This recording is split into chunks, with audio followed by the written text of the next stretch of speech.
Marami nagtatanong sa akin, ano ba daw mapapala ako sa pagmamotor? Baka lang maaksidente ako, sugatan lang ako, gastos lang, di ba pa?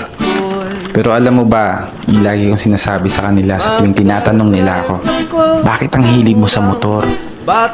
Simple lang. Dito ako masaya.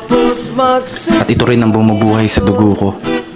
Lalo na sa mga panahon na tila bugbog ka sa problema, stress, marami kang iniisip na kung ano-ano. Lalo na kapag nalulungkot ka.